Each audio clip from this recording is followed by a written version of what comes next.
Olá a todos, bem-vindos a mais um vídeo. Eu sou o professor Mário. Nosso tema hoje são os mitos. Tá? Nós estamos aqui falando de mitos, contos, mitos, fábulas e contos de fada e também de lendas medievais. Aqui o argumento também é parte dos contos de fada, né? Ou dos contos, certo? São contos lendários. Tá? O nosso assunto hoje, porém, é mito, né? Os mitos, são os mitos, certo? Os mitos gregos, sim, os mitos gregos, né? Que depois, né, se espalham para Roma, né? Também sempre desde o começo fez parte da cultura romana, né? Com outros nomes, os nomes dos deuses mudados, às vezes até o nome dos heróis mudados, não é? Héracles, grego, vira Hércules romano, etc, etc, certo? Então, nós falamos disso, né? Mitos, contos de fada, fábulas, né? E nós colocamos isso na nossa coleção, mitos, contos e fábulas, certo? Por quê? Né? Talvez a primeira questão é essa, né? A pessoa pensa assim, bom, contos de fada e fábulas são para crianças. Eu já mostrei, ou melhor, eu já argumentei e mostrei que não é assim, né? Ou pelo menos não deveria ser assim. Há bons motivos, excelentes motivos para se lerem as fábulas e os contos de fada, mesmo na nossa adulteza, no alto da nossa adulteza, na nossa maturidade, etc. Não é? Então, eu espero que o pessoal esteja convencido. Se não, vão lá e vejam esses vídeos aí, se não viram, tá? Mas os mitos parecem um pouco destacados, assim, a temática deles é meio complicada, sabe? Aquela história dos Zeus, né? Júpiter, e as suas aventuras amorosas, isso aí não é para criança, né? Então, bom, realmente, né? Não é para algumas crianças, então não deixem as crianças lerem isso aí, certo? Uma coisa que até os gregos e romanos da antiguidade reclamavam em alguns casos, assim, né? Como assim o deus dos deuses tem essas escapadas aí maritais, extramaritais, e tudo bem, né? Isso faz parte da vida, tá? Vamos começar por esse princípio, mas é uma coisa que um adolescente vai começar a ver, assim, né? E se ele conhecer essas histórias, assim, pelas histórias de Zeus, nós podemos dizer, olha, isso aqui não pode, tá? Esse negócio aqui é feio, não é porque ele era um pretenso deus lá, daqueles gregos e romanos, que ele está certo em fazer isso aí. Ninguém está certo em fazer isso aí. Então, é sempre possível fazer admoestações morais, até muito mais enérgicas, certo? A partir dessas coisas, tá? Mas então talvez sim, os mitos sejam algo um pouco mais adolescente, jovem adulto. Beleza, boa parte deles é. Mas o que são os mitos? Né? Existem, assim, nós podemos falar de os mitos e essa categoria vai explicar tudo, né?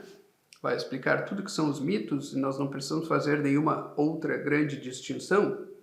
E aí que entra o X da questão, né? Não é assim, né? Pelo menos nós podemos dividir os mitos em duas grandes categorias. Nós podemos falar de mitos dos deuses e mitos dos heróis, tá? Não é a mesma coisa. Se nós formos ver as aventuras de Hércules, é uma coisa, né? Hércules tem lá as suas capacidades muito aumentadas em relação ao de um humano qualquer, como nós aqui, mas ele é um homem, ainda assim, tá? Ele não vai por aí, não sai voando, ele não desce do Monte Olimpo e volta para o Monte Olimpo e escolhe fazer o que quiser, ele não escolhe como o destino vai se desenrolar. Na verdade, ele está, digamos assim, preso a essas malhas do destino, né? Ao passo que os deuses também, em alguma medida, mas muito menos, muito menos. A gama de liberdade dos deuses gregos é muito maior. do que a dos heróis, por mais que as dos heróis sejam muito maiores do que as de um mero humano. Né? Um mero humano que não seja um herói, e um herói é, em geral, alguém que remonta a sua linhagem a algum deus. Então ele quase sempre é um semideus, né? Mesmo que não seja diretamente assim, o pai dele não foi o Zeus ou o Poseidon, mas voltando na linhagem dele, em algum momento sim, tu vais encontrar lá Zeus ou Poseidon ou Apolo, sei lá, ou Vênus, certo? Então existe essa ligação entre os deuses e os heróis na mitologia, tá? Mas então existe também, como eu frisei, essa grande distinção, tá? Existem os mitos dos deuses, os mitos dos heróis, tá? E são coisas diferentes, eles nos dizem coisas diferentes, né? Os mitos relacionados aos heróis, sim, nos dizem respeito mais de perto, nós podemos aprender como seres humanos algumas coisas em relação a eles, tá? Contra os deuses, não, né? Os deuses é algo que, quando nós olhamos para a realidade, para a natureza, nós temos que respeitar apenas, né? Porque é isso que os deuses gregos são, forças da natureza, quase sempre, às vezes eles são até objetos da natureza. Então vai existir um deus, por exemplo, como Hélios, que ele é o próprio Sol. Não é que ele seja o deus do Sol, um representante, uma representação do Sol em forma humanoide humana. Não, ele é o Sol. Então Hélios é o Sol que passa, né? Durante metade de um dia ele está passando sobre a nossa cabeça e ele está vendo tudo. Até por isso o epíteto dele, aquele que tudo vê. Mas depois ele se põe no mar, né? E passa pelo submundo, né? Passa por baixo da terra até nascer novamente. Tá? Mas ele é o próprio Sol. Algumas vezes alguns gigantes vão ser equiparados com montanhas, e assim vai. Alguns rios, né? Alguns deuses que representam rios, às vezes vão ser o próprio rio, às vezes vão assumir uma forma humana. Então existe toda uma gama de imagens que nós temos que aprender aí.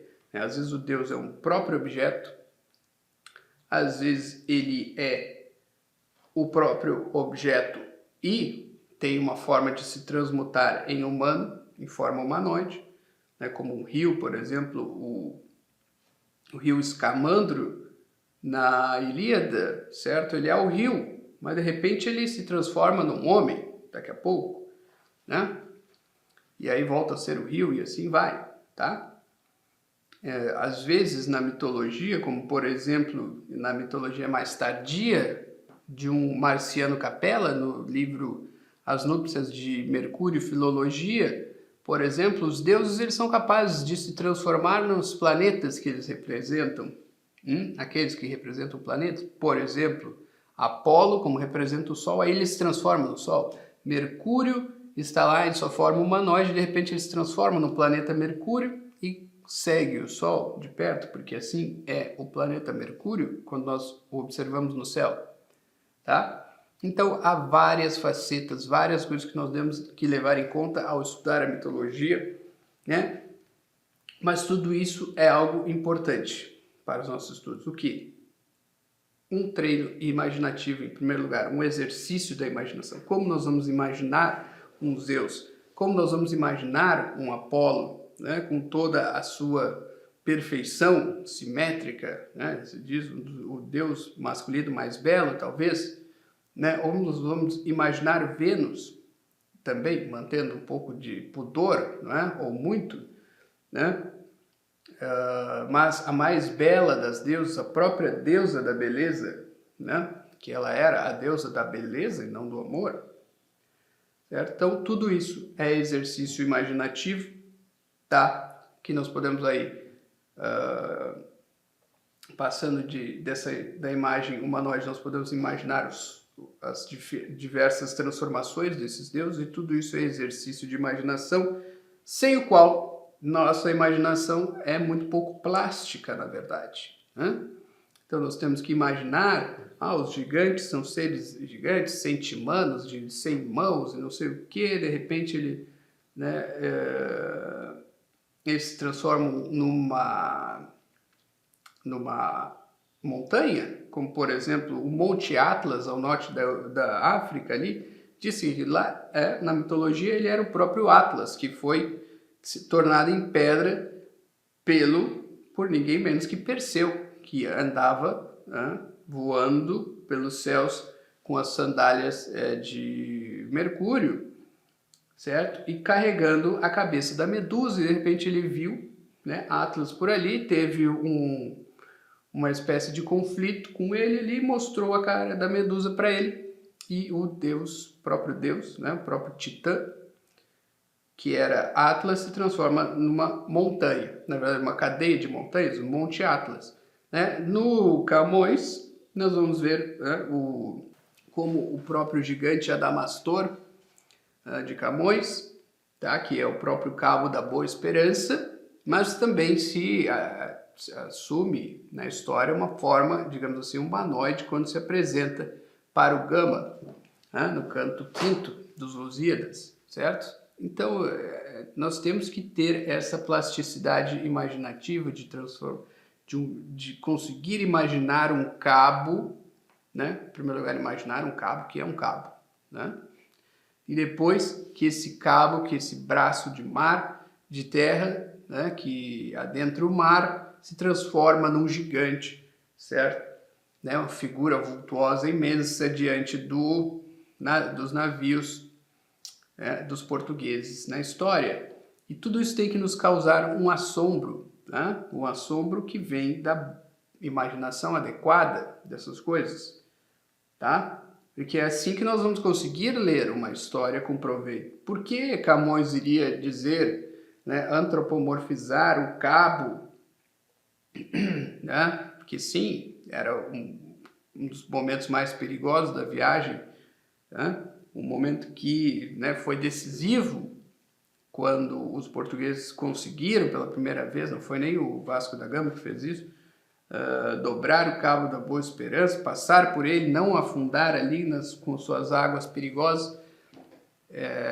Então, por que o Camões vai transformar esse Cabo da Boa Esperança num gigante que vinha da mitologia greco-romana e fazê-lo falar, discursar, né, com o Vasco da Gama? É porque isso é maravilhoso para nós, isso nos excita a emoção, né? Isso nos faz ficar com vontade de ler uma história, né? A história precisa dessas peripécias, muitas vezes. Uma epopeia, imaginem uma epopeia como os Lusíadas, um poema tão longo, né? E que poderia ser muito cansativo se não tivesse esses momentos. A sua leitura poderia ser muito cansativa. Então o Camões coloca ali como um episódio muito interessante, ele narra as suas dores de amor e tudo, e no fim das contas ele está falando de um cabo, né? De um acidente geológico, mas por que só dizer que os portugueses conseguiram com sucesso dobrar o cabo? Hã? Se ali havia para o poeta de gênio, de grande engenho, uma oportunidade de um episódio muito incrível, né? Poeticamente falando, narrativamente falando. Então nós precisamos ser capazes de imaginar tudo isso, até para nós adquirirmos esse amor pela poesia e pela literatura em geral, tá? E tudo isso, todo esse grande assombro com a literatura, ele nasce sim da mitologia. Então não é à toa que nós vamos, né, ao longo de toda a história da nossa cultura, buscar nessas fontes antiquíssimas, né, que eram referentes a uma cultura pagã que já se extinguiu há muito tempo, né? Não existe mais nenhum pagão grego, né, no sentido antigo do termo, que ele tinha na antiguidade, não existe mais ninguém assim. No entanto, essas histórias da mitologia ainda guardam grande interesse hoje em dia. Elas são estudadas às vezes por curiosidade científica. Eu não acho que esse seja um grande motivo, né? Interessante. Não, relatar aqui o que os gregos falavam, né, das características de Vênus e tal, por que eles ligavam isso à história das origens da Guerra de Troia, o que isso tem a ver no sentido filológico do termo, sociológico do termo. Tudo isso está muito bom para os estudos, mas não é o grande motivo para nós lermos a mitologia, de forma alguma, né? O grande motivo é para nós nos maravilharmos com as histórias, as imagens, e eu já mostrei aqui para vocês que as histórias estão na base do nosso saber moral, do nosso saber agir moral, né? Mas também estão na base do nosso saber científico também, né? Então, assim, não, mas eu quero conhecer a geologia, acidentes geológicos, geográficos, etc. e tal. Eu vou estudar com muito mais vontade essas coisas se eu tiver algum conhecimento da mitologia, tá? Esse não é o motivo para estudar a mitologia apenas, mas vejam como ela transborda, como essa história transborda, essas histórias transbordam. Quando eu for estudar a psicologia, então está muito mais ligado até do que se eu for estudar geografia, né? A ideia. Vou estudar psicologia, bom, eu tenho que conhecer os mitos. Por que um Freud foi aos mitos buscar a sua explicação da psique ou de um trauma psíquico ou de um grande momento do desenvolvimento psíquico infantil, infanto-juvenil? Ele foi lá porque a mitologia estava falando disso o tempo todo e todos sabiam que ele estava falando disso, né? Estavam falando tanto dos grandes conflitos morais como da alma do homem, né? Como é a alma do homem, né? Como ela é, não só o conflito moral que ela enfrenta e tem que tomar uma decisão, mas o que é tomar uma decisão? Como eu vou saber disso sem ter uma história? O que se passa na alma do homem? Como eu vou saber disso sem saber de Mercúrio, sem saber de Vênus, sem saber de Saturno, de Cronos, sem saber de Apolo, certo? Todos esses deuses que estão ligados a coisas que se passam na alma do homem, tá? Então não tem como partir de um estudo de psicologia, e de psicologia nós podemos falar de sociologia muito sabendo que há uma ligação muito íntima, porque o que são os atos de grandes grupos humanos que estuda a sociologia de uma sociedade ou de um subgrupo de uma sociedade, senão coisas que brotam da própria alma das pessoas que compõem esses grupos humanos, né? Então não há sociologia sem psicologia, sem um bom conhecimento psicológico, certo? Não deveria haver, pelo menos, né? Porque senão se torna uma coisa cega, né? Então daí nós vamos falar de leis sociológicas. Bom, mas essas leis nascem de onde? Né? Ou pelo menos as tendências sociológicas nascem de onde? Se não da alma dos homens, né? De problemas, conflitos, entraves na alma do homem, de potências humanas, né?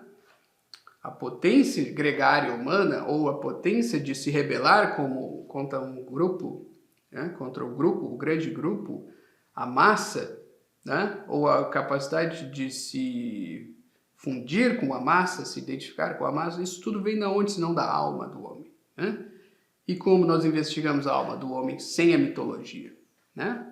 Quem quer que estude a mitologia, a psicologia, vai ver o quanto os mitos estão ligados, tá? E não só mitos greco-romanos, tá? Esses aí são bons, eu já vou dizer por quê. Mas se nós lermos a Bíblia, por exemplo, e encararmos como histórias arquetípicas, tá? Que é um dos vieses pelos quais nós podemos encarar a Bíblia, nós vamos ver também que há muita coisa ali, né? Então alguém vai falar do complexo de Caim, por exemplo, né? Ou da alma cainita, tá? Assim como vai falar de um complexo de Édipo, vai falar de uma alma ou de um estágio edipiano, certo? Então, esses grandes personagens da literatura arquetípica, mítica, vamos chamar assim, a Bíblia também, com a ressalva de que nós não precisamos só encará-la assim, e até não devemos.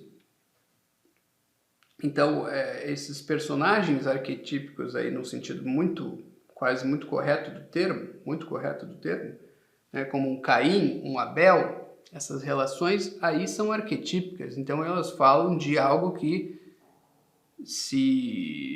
né, uma tensão, algo que está pulsando na alma do homem, certo? Então, nós não vamos conseguir falar da alma do homem sem essas histórias, tá? Sem a mitologia. Às vezes nós não vamos nem conseguir falar da própria realidade climática, sem começar com os raios de Zeus, com o Zeus que acumula o raio, com Zeus que traz a chuva, com Poseidon que agita os mares e que é o abalador da terra. Vejam só, né, essa ligação que os gregos já faziam entre o mar e os terremotos, a abalação da terra, os cavalos, e assim vai. Todos esses pequenos detalhes da mitologia que vão enriquecendo a nossa visão de mundo. A partir disso aí, com essa base, nós podemos progredir para estudos mais técnicos e até científicos, se quisermos. Sem isso aí, bom, tudo vai parecer algo que subsiste em si quando não subsiste, tá? Então, isso, né? As leis do clima. Mais ou menos. Isso aí não são bem leis, né, pessoal? Vocês falam assim como se em tudo houvesse um legislador, né? A legislação do clima. Quem passou essa legislação? As leis das leis climáticas, né? Então foi Zeus, é isso que está por baixo disso aí que vocês estão falando? Se vocês tivessem lido a literatura mitológica de uma maneira mais mente aberta, talvez vocês pudessem dizer isso, né? As leis climáticas foram feitas por Zeus, e está muito legal dizer isso, né? Nós sabemos que não é verdade, nós sabemos que isso é mito, né? Ou pelo menos não é que não é verdade, mas isso é falar miticamente, mitologicamente, tá? Mas, né, quando vocês falam de leis simplesmente, nós ficamos assim pensando, quem é o legislador? Ou é Deus Todo-Poderoso, então muito bem, né? Deus é quem governa o clima, né? Tendo estabelecido certas leis naturais nele, né? Ou então essas leis simplesmente foram passadas por ninguém, né? Ninguém legislou, mas as leis estão aí. Então isso tudo é muito gozado, né? Nós pensarmos assim. Então existe esse fundo mitológico, mesmo quando nós falamos de leis da natureza, mas nós pensamos assim, né? Se nós temos um pingo de bom senso, um pingo de entendimento causal das coisas, né? Uma causalidade real, nós pensamos, né? Quem legislou as leis da natureza, né? Então assim, se nós tivermos um conhecimento mitológico, nós pelo menos podemos dizer Zeus e sabermos que nós estamos falando de modo mitológico. E isso é um fermento que nos faz pensar assim, né? Bom, existem constantes na natureza e nós podemos equiparar com leis, né? Leis passadas por um grande juiz divino. Então, assim, o que nós podemos extrair disso? Para um entendimento maior sobre a realidade, não só parcial como no clima ou como nas mudanças geológicas, geográficas, né? O que nós podemos, partindo disso, inferir sobre a natureza num sentido mais amplo e abrangente, né? Sem mitologia, nós perdemos esse sentido. Nós começamos a falar de leis sem legisladores, né? E isso tudo é uma grande perda, né? Uma grande perda que nós devemos atentar nisso, né? Então a mitologia está na base de tudo, até da ciência, que fala em nome de uma razão pura também, né? De uma razão que vem de lugar nenhum, né? Que simplesmente acontece, É de onde vem a razão, né? Se nós disséssemos, bom, foi Mercúrio que nos deu a razão, né? Algo assim, se nós formos ler o mito de Hesíodo sobre a criação do homem, então foi Mercúrio, foi um dom de Mercúrio ali na criação, né? Sei lá.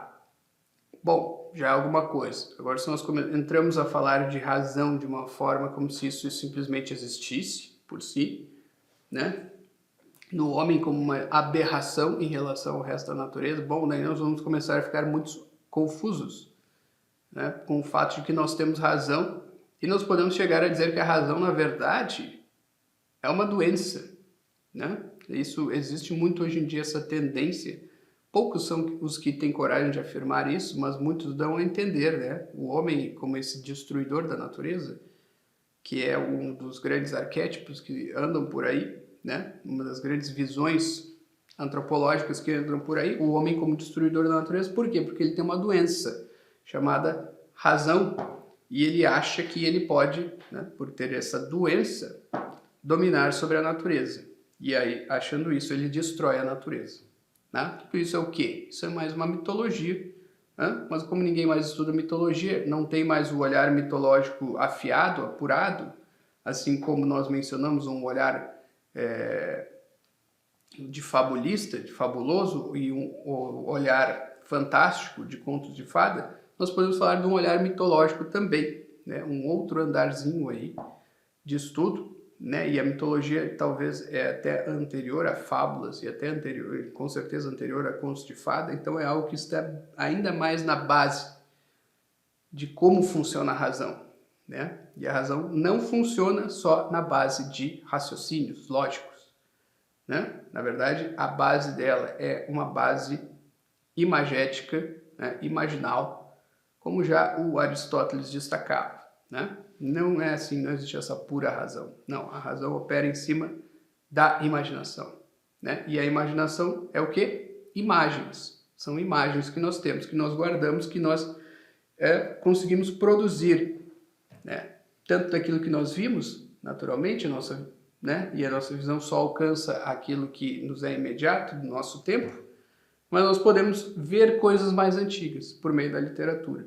E o que há de mais antigo que nós podemos ver está na mitologia, né? Então, se nós quisermos retraçar toda uma caminhada do pensamento humano, até as suas origens, nós vamos ter que ir à mitologia. E aí inclui-se também a Bíblia, né? Nisso, que ela também tem esse andar mitológico nela, né? Há outros andares de significado na Bíblia, mas um deles é mitológico, tá? Ele nos chega como mitologia. Então, nós podemos falar de um arquétipo cainita, um arquétipo abélico, de Abel, um arquétipo de Adão e Eva, né? Todas essas coisas, essas narrativas estão se reproduzindo até hoje.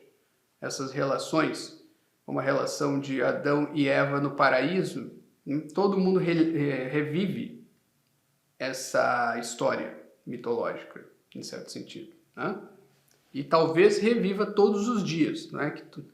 Não no sentido de ter uma queda todos os dias, mas de estar diante daquela situação arquetípica no jardim, né? Diante da serpente todos os dias.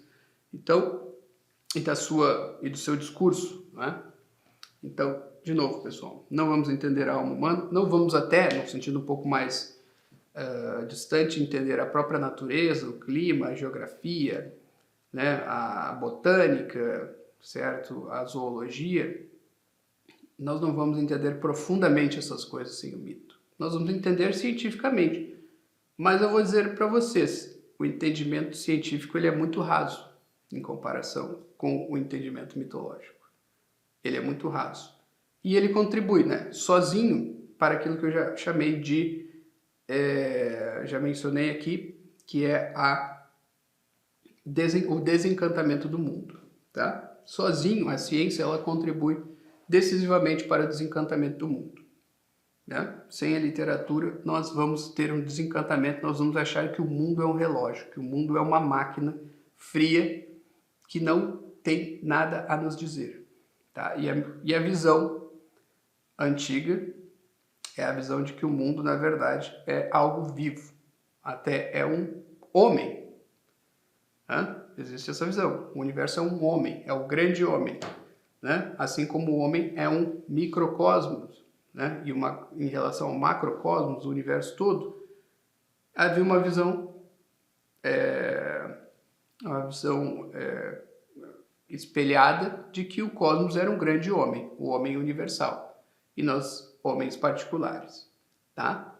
Então, bem, o universo como algo vivo, um homem que tem uma mensagem a nos passar. A criação tem algo a nos dizer, ela não é uma máquina, tá? Ela não é simplesmente uma máquina de produção de carros, assim, que não tem nada a nos dizer, ela só produz carros, né?